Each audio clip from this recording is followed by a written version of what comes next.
네, 우리 임마누엘의 귀한 찬양 감사합니다. 하나님께 영광의 박수 올려드리겠습니다.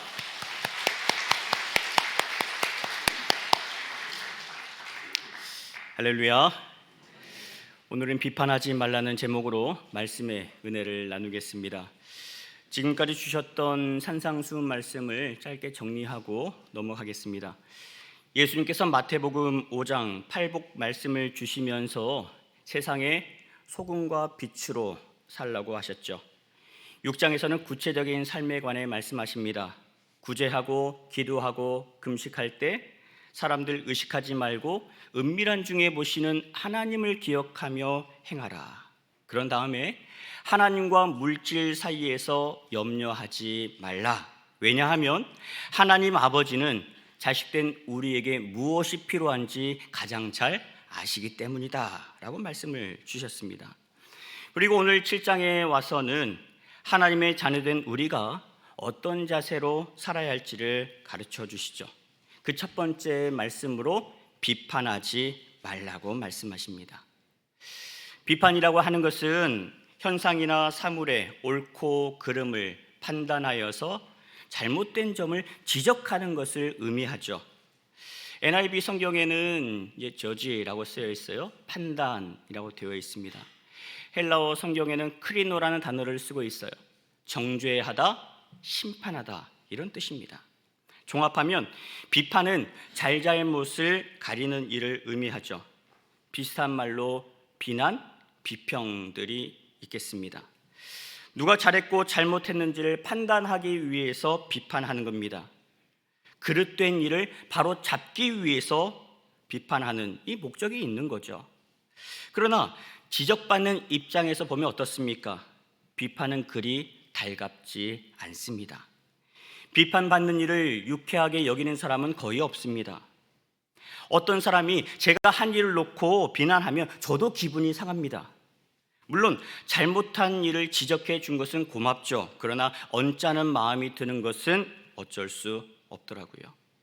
이런 이해 가운데 오늘 말씀으로 들어가 보도록 하겠습니다. 자, 1절 다시 읽겠습니다. 비판을 받지 아니하려거든 비판하지 말라. 사람들은 보통 상대방의 허물을 들춰내는 방식을 통해서 나는 옳고 당신은 그르다는 것을 드러냅니다. 내가 당신보다 더 나은 사람입니다. 이것을 피력하기 위해서 비판이라는 방법을 사용할 때가 있다는 거죠. 우리 사회 가운데 비판이 난무하면 어떻게 될까요? 서로 잘잘못만 따지면 무서운 세상이 되고 맙니다. 여러분 정치하는 사람들 보십시오. 칭찬하던가요? 다른 정당 칭찬하는 사람 좀 못 봤습니다. 늘 비판만 합니다. 뭘 잘못했는지 서로가 서로를 향해서 비판의 날만 세우고 있는 거죠. 그러니 이 나라 정치가 올바로 갈 수 있겠습니까? 인정할 건 인정하고 칭찬할 건 칭찬하고 용인할 건 용인해줘야 우리가 한 단계 성장할 수 있는 거죠. 누구나 실수할 수 있습니다. 누구나 실수하며 삽니다. 그런데 그 실수를 용납하지 않고 잘못할 때마다 썩은 무 잘려도 툭 하고 잘라내면 그야말로 살벌한 세상이 되고 마는 거죠. 우리가 설 자리를 스스로 잘라내는 것과 같습니다. 물론 비판이 다 나쁜 것만은 아니죠. 비판이 필요할 때도 있습니다. 잘못된 것은 잘못됐다고, 아닌 것은 아니라고 말할 수 있어야 합니다. 그러나 상대방을 깎아내리기 위한 비판이 아닌 잘못된 모습을 바로잡기 위한 선의의 비판, 건강한 비판이 우리 사회에 필요한 거죠. 예수님께서 교회와 성도들에게 소금과 빛의 역할을 감당하라고 말씀하셨습니다. 과연 오늘날 교회와 성도들이 그 사명 감당하고 있습니까? 어그러진 세상 앞에 소금 역할을 감당하고 있습니까? 어두워진 세상 앞에 빛의 역할을 감당하고 있습니까? 예수님의 사랑을 전해야 될 책임이, 사명이 우리에게 있는데 우리가 과연 그 사명을 감당하고 있냐는 거예요. 세상이 오히려 교회를 걱정합니다. 성도들을 염려하는 그런 시대가 되고 말았습니다. 지금이라도 교회와 성도가 말씀의 빛 앞에 서서, 말씀의 거울 앞에 서서 우리의 모습을, 우리의 실체의 모습을 성찰할 필요가 있습니다. 빛이 비추면 어둠은 물러가게 되어 있습니다. 말씀 앞에 서게 되면 우리의 더러운 죄사항이 드러나게 되어 있습니다. 여러분, 예배 드릴 때마다 여러분의 지었던 죄들이 밝히 드러날 수 있기를 축원합니다. 우리 함께 지었던 그 죄들이 말씀 앞에 설 때마다 여러분 생각났으면 좋겠어요. 그 생각난 죄들 여러분 어떻게 하시겠습니까? 밝게 드러난 그 죄의 모습들 어떻게 하시겠습니까? 애써서 다시 감춰 놓으시겠습니까? 여러분 그러지 마십시오. 예배 드리며 하나님 앞에 아뢰시길 바라고, 저 십자가에 못 박고 나는 죽고 예수로 다시 사는 결단이 예배를 통해서, 말씀을 통해서 임할 수 있기를 축원합니다.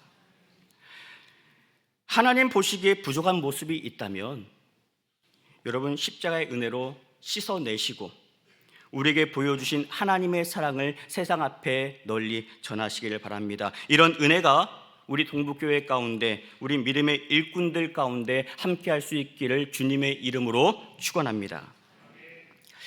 요한복음 3장에 가보시면 하나님께서 예수님을 보내주신 이유, 예수님께서 이 땅에 오신 목적이 잘 나와 있죠. 요한복음 3장 16절 17절 말씀 함께 읽겠습니다. 하나님이 세상을 이처럼 사랑하사 독생자를 주셨으니 이는 그를 믿는 자마다 멸망하지 않고 영생을 얻게 하려 하심이라. 하나님이 그 아들을 세상에 보내신 것은 세상을 심판하려 하심이 아니요 그로 말미암아 세상이 구원을 받게 하려 하심이라. 아멘. 여러분, 예수님 뭐하러 이 땅에 오셨습니까? 이 땅에 비판하러 오신 게 아니에요. 비난하려고 오신 게 아닙니다. 우리 잘잘못 따져 물으려고 이 땅에 오신 게 아니라고 말씀하세요. 죄로 말미암아 죽게 된 우리를 구원하기 위해 이 땅에 오셨습니다. 자기 몸을 십자가에 내어 던지셔서 죄 가운데 있는 우리를 살리기 위해 이 땅에 오신 분이세요. 사망의 자리에 놓여있던 우리를 건져서 생명의 자리로 옮기셨고 부활의 소망으로 살게끔 도와주신 겁니다. 그런 은혜를 받은 우리가 할 일이 뭐겠어요? 서로의 잘잘못을 따져 묻는 게 아니죠. 지적할 게 아닙니다. 우리를 구원해 주신 예수님의 사랑을 전하고 구원의 은혜를 함께 나눠야 맞습니다. 베드로전서 4장 8절에 이렇게 말씀하죠. 무엇보다도 뜨겁게 서로 뭘 하라고요? 사랑할지니 사랑은 허다한 죄를 덮느니라.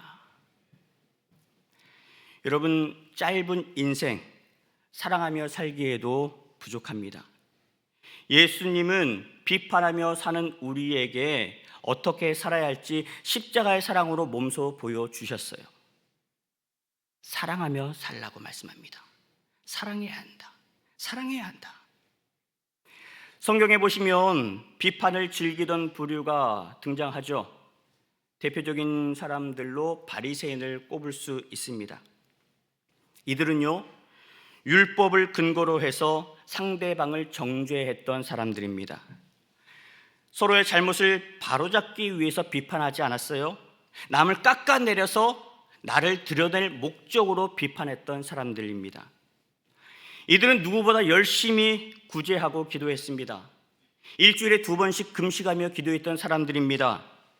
이를 통해서 나는 의인이라고 드러냈어요. 나 의인입니다. 하나님 앞에 올바른 사람입니다. 믿음 생활을 이렇게 하는 것입니다. 그렇게 자신을 드러냈습니다. 그리고 나처럼 살지 못하는 사람들을 믿음이 없는 사람으로 치부하고 율법을 지키지 못했으니 당신은 죄인이라고 낙인을 찍었던 사람들이 바리새인들이었어요. 율법을 향한 비뚤어진 열심은 급기야 말씀의 주인으로 이 땅에 오신 예수님에게까지 향해졌습니다. 그래서 예수님을 십자가에 내몰았던 장본인들이 바리새인들이 아니었어요. 저도 신학교 다닐 때에 바리새인들처럼 비뚤어진 비판적인 관점을 가지고 말씀을 대했던 적이 있습니다. 말씀을 읽을 때마다 성경 가운데 잘못된 표현들, 앞뒤가 맞지 않는 이런 구절들에 집중해서 말씀을 보았습니다. 설교 말씀을 들어도 목사님이 잘못된 예화를 하지 않는가, 말씀을 틀리게 전하지 않는가, 신학적인 사상에 맞게 전파하고 계시는가, 거기에 몰입해서 말씀을 들었습니다.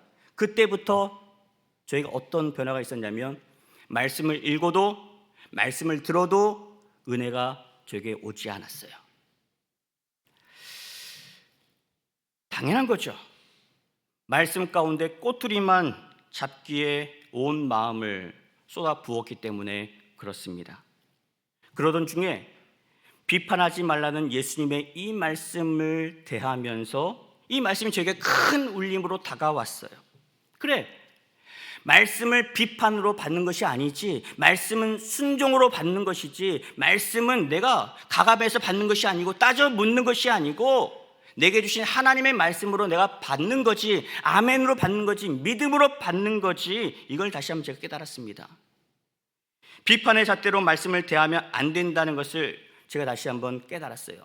마음을 고쳐 먹었습니다. 그리고 나서 다시 한번 말씀을 읽으니까 다시 말씀이 제게 다가오는 걸 느껴졌어요. 제 잘못된 마음을 바로잡고 목사님의 말씀 앞에 귀를 기울였더니 그 말씀이 제게 주신 말씀으로 다시 다가오는 것을 경험하게 되었습니다. 말씀의 은혜가 다시 임했고요, 마음 가운데 평안의 은혜가 다시 찾아오는 것을 제가 경험을 했습니다. 사랑하는 여러분, 예배를 드리시면서 은혜가 되지 않는 분들 계십니까? 말씀을 읽어도 말씀을 들어도 그 말씀이 내게 다가오지 않는 분들 계십니까? 여러분, 먼저 그 말씀 앞에 여러분의 모습을 돌아보실 수 있길 바랍니다. 내가 말씀으로 받지 못하게 하는 잘못된 그런 가로막음의 요인들은 무엇이 있는가? 여러분, 돌아보셔야 되는 거예요. 그것을 제하시고 하나님 앞에 바로 서시길 바랍니다. 그럴 때 말씀이 다시 들리게 되는 것이고요, 그 말씀을 통해서 내 삶의 변화가 나타나게 되어 있는 겁니다. 그렇게 말씀을 믿음으로 받고 말씀에 순종하고 말씀대로 살아갈 때 말씀에 나와 있는 역사가 우리 삶 가운데 아름다운 열매로 나타나게 될 줄로 믿습니다. 성경에 나타난 말씀의 능력과 구원의 역사가 여러분의 삶 가운데 아름답게 임하기를 축원합니다. 예수님께서 말씀을 비판하고 재단하던 사람들에게 주셨던 말씀들을 함께 보겠습니다. 마태복음 7장 21절입니다. 같이 고백하실까요? 나더러 주여 주여 하는 자마다 다 천국에 들어갈 것이 아니요 다만 하늘에 계신 내 아버지의 뜻대로 행하는 자라야 들어가리라. 23절입니다. 그때에 내가 그들에게 밝히 말하되 내가 너희를 도무지 알지 못하니 불법을 행하는 자들아 내게서 떠나가라 하리라. 아멘. 우리가 주의 일을 아무리 열심히 하더라도 우리의 마음과 뜻이 하나님의 뜻과 맞지 않으면 결탄코 천국에 들어갈 수 없다고 말씀하십니다. 주님 앞에 섰을 때 나 너 누군지 도무지 모르겠는데 이런 얘기를 들을 수도 있다고 말씀하세요. 여러분, 열심히 헌신했습니다. 열심히 섬겼어요. 열심히 봉사했어요. 그런데 주님 앞에 서서 이런 얘기를 들으면 얼마나 안타깝겠습니까? 바라기는 우리 동북의 모든 성도님들은 이런 소리 듣지 않기를 축원합니다. 주님 앞에 섰을 때 착하고 충성된 종아 칭찬받는 저와 여러분 될 수 있기를 주님의 이름으로 축원합니다. 예수님께서 이어서 말씀하세요. 3절 4절입니다. 어찌하여 형제의 눈 속에 있는 티는 보고 내 눈 속에 있는 들보는 깨닫지 못하느냐? 보라, 내 눈 속에 들보가 있는데 어찌하여 형제에게 말하기를 나로 내 눈 속에 있는 티를 빼게 하라 하겠느냐? 지금 형제의 눈 속에 있는 티를 놓고서 왈가왈부할 때가 아니라고 말씀을 하십니다. 왜냐하면 우리 안엔 더 큰 들보가 들어있기 때문이라고 말씀하세요. 들보가 뭡니까? 건물을 바치는 커다란 기둥을 얘기합니다. 이렇게 커다란 들보가 우리 안에 있는데 내 안에 있는 커다란 허물은 보지 못하고 지금 누구를 탓하고 있냐는 거죠. 사랑하는 여러분, 상대방의 허물이 보일 때마다, 그래서 그것을 지적하고 싶을 때마다 오늘 예수님께서 주신 이 말씀을 묵상하고 기도할 수 있기를 바랍니다.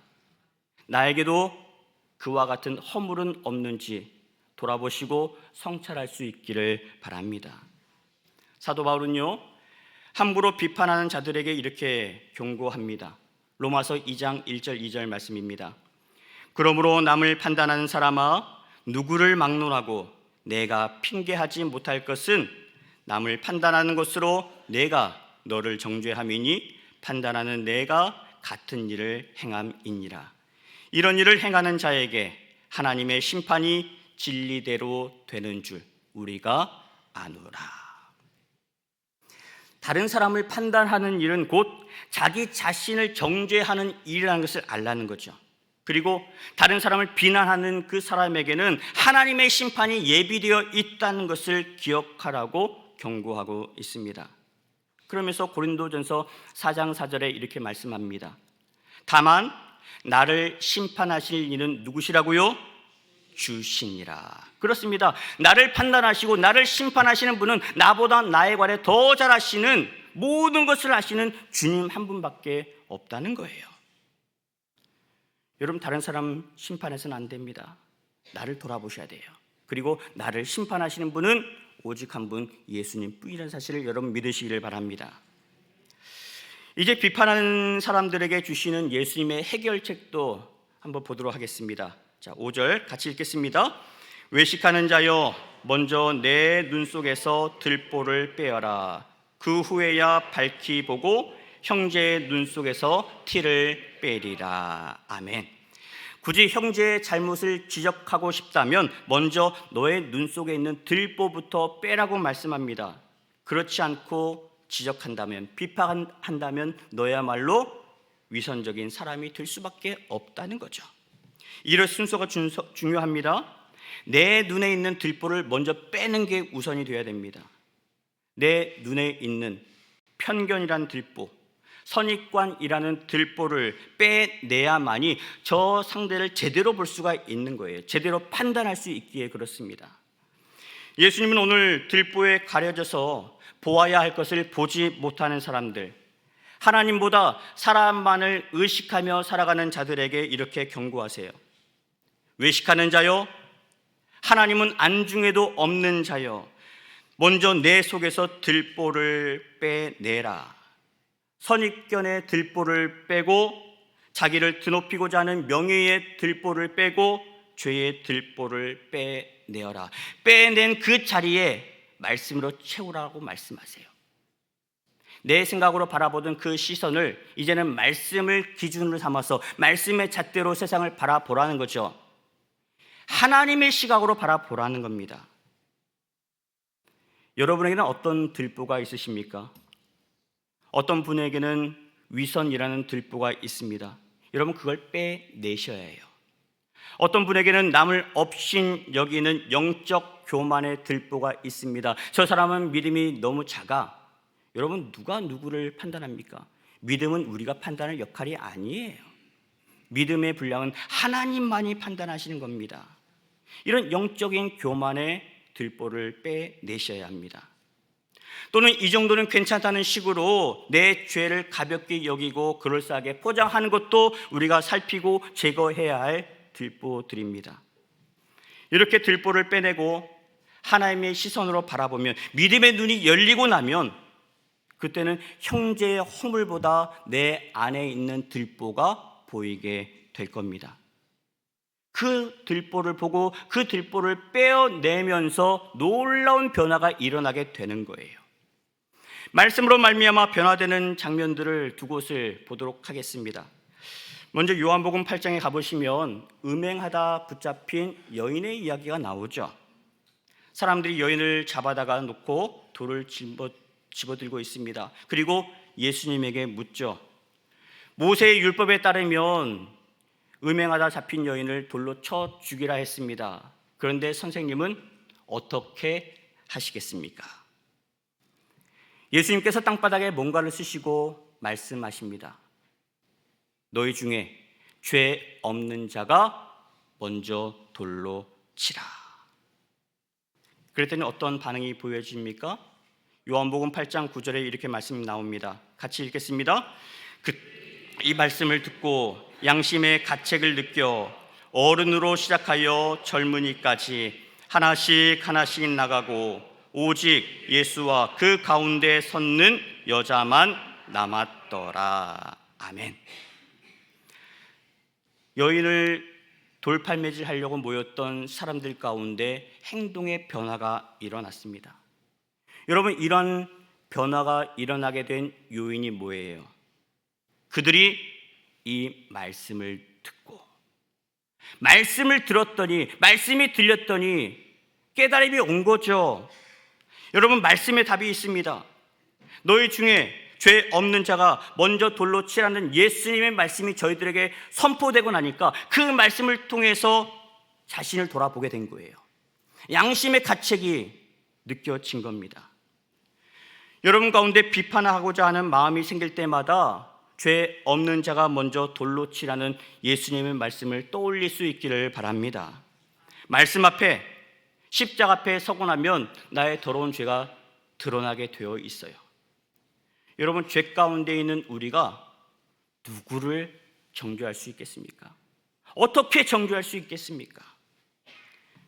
우리가 십자가 앞에 서고 나면, 내가 죄인이라는 것을 깨닫게 되면 우리는 상대방의 허물을 비판할 수 없습니다. 오히려 그 모습을 통해서 나를 돌아보게 되고요, 그의 연약한 모습을 놓고 위에서 기도하며 바로 세우기 위해서 애쓰게 되는 우리의 변화된 모습을 보게 될 줄로 믿습니다.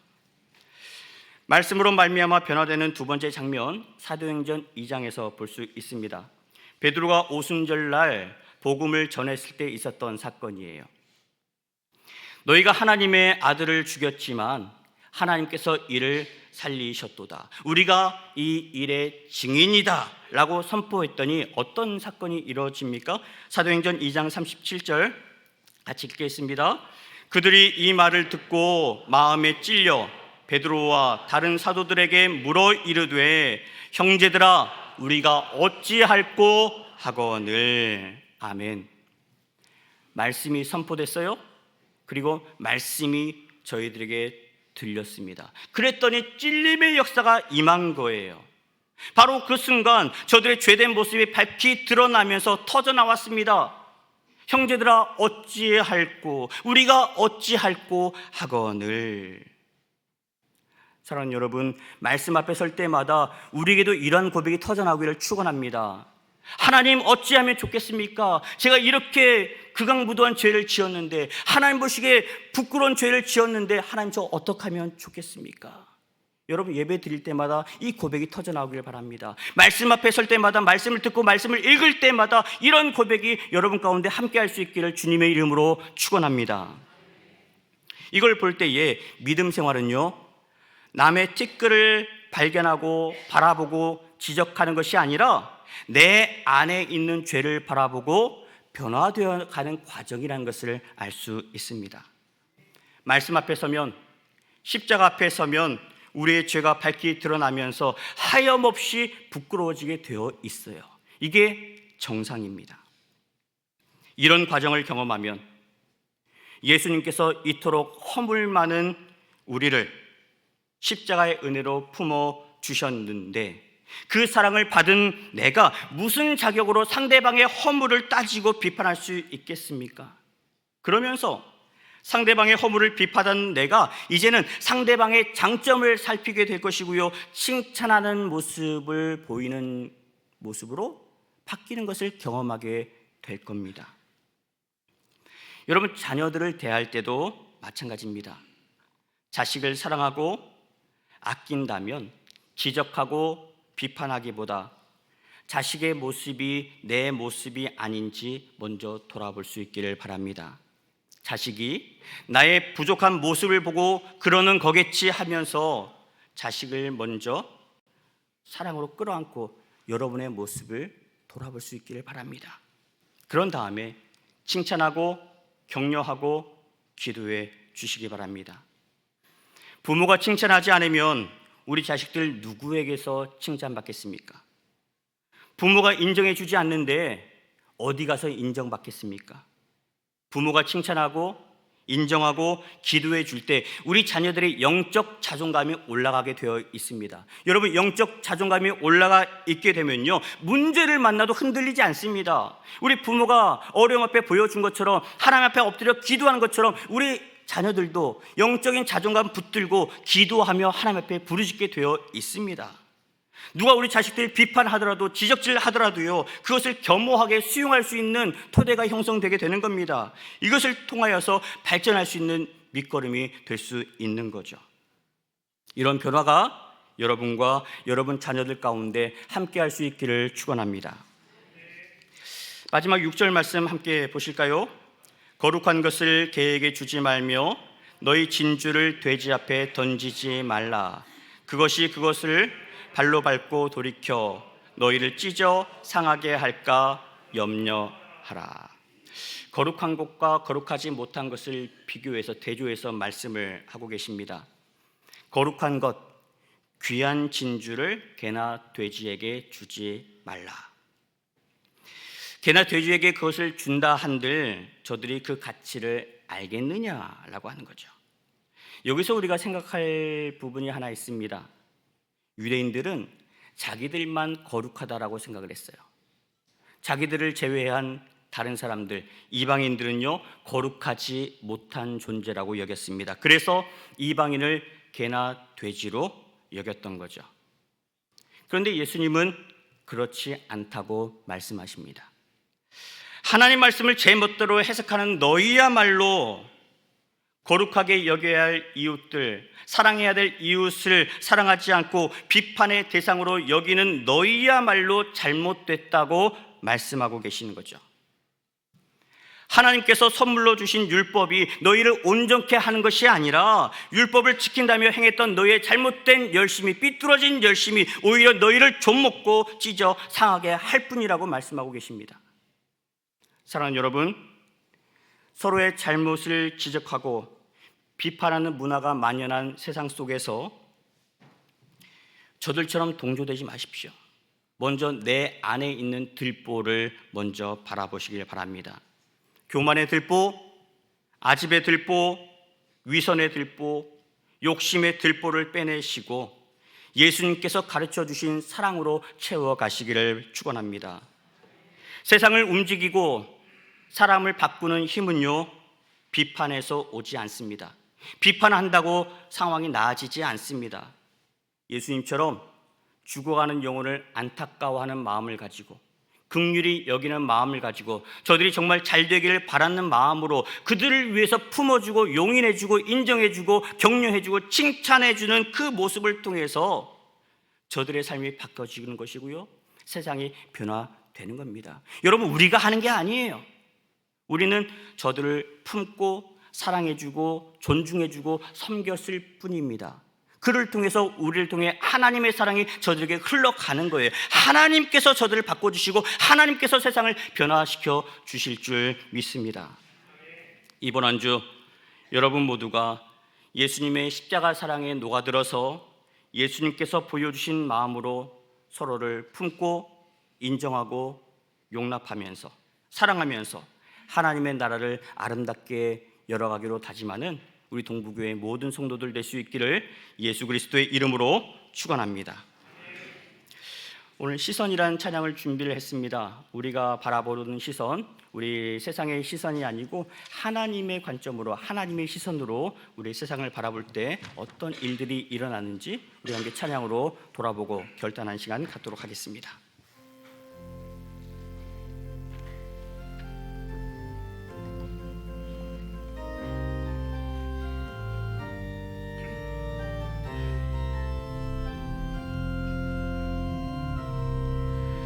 내게로부터 눈을 들어 주를 보기 시작할 때 주의 일을 보겠네.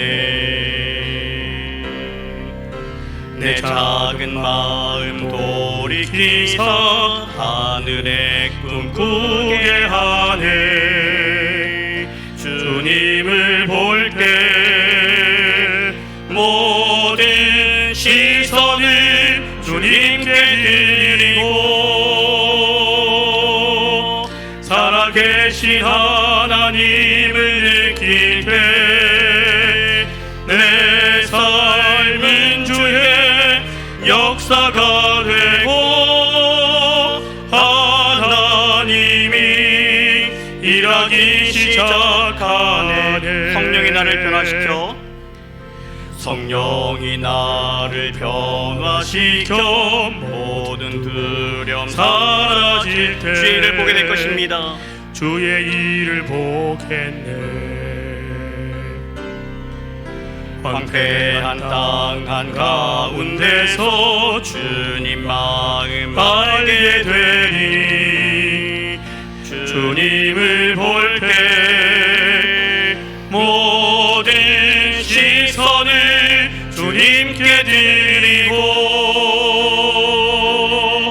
전능하신 하나님을 느낄 때 세상은 주의 나라가 되고 하나님이 일하기 시작하겠습니다. 모든 시선을 주님께 드리고 살아계신 하나님을 느낄 때 살아계신 하나님을 느낄 때 내 삶은 주의 역사가 되고 하나님이 일하기 시작하네. 모든 시선을 주님께 드리고 전능하신 하나님을 느낄 때 세상은 주의 나라가 되고 하나님이 일하기 시작하네. 하나님 감사합니다. 지금까지 내가 주인이 되어서 내 뜻대로 세상 방식대로 살아왔습니다. 그러나 이제 오늘 말씀을 통하여서 비판하지 말라 하셨습니다. 이제는 비판의 잣대가 아니라 주의 사랑으로 주의 말씀을 가지고 하나님의 시선으로 세상을 바라볼 수 있는 저희들 되게 하여 주옵소서. 아파한 자들, 억눌려 있는 자들, 부조리 가운데 힘들어하고 있는 그 자들을 바라보고 주님의 사랑으로 다가가고 그들을 향해 주님의 손을 내밀 수 있는 우리 모든 성도들 되게 하여 주옵소서. 우리가 믿음의 눈을 뜨고 하나님의 시선으로 바라볼 때에 하나님께서 일하신 것을 보게 될 줄 믿습니다. 그것을 우리가 바라만 보는 것이 아니라 함께 우리도 동참하여서 주의 나라를 열어가는 그 일에 힘껏 애쓸 수 있는 우리 모든 성도들 되게 하여 주시옵소서. 감사드리고 예수 그리스도의 이름으로 기도합니다. 아멘. 비전 선포하겠습니다. 예수님과 함께하는 예수님과 함께하는 예수님과 함께하는 이제는 우리 구주 예수 그리스도의 은혜와 아버지 하나님의 그 크신 사랑하심과 성령님의 인도하시고 돌보시는 거룩하신 역사하심이 이제는 오늘 말씀을 따라 비판하지 아니하고 믿음으로 주를 바라보고 하나님의 시선으로 살기로 다짐하는 주의 모든 권속들 머리 위에 이제로부터 영원 끝날까지 함께 계시옵기를 간절히 축원하옵나이다. 아멘.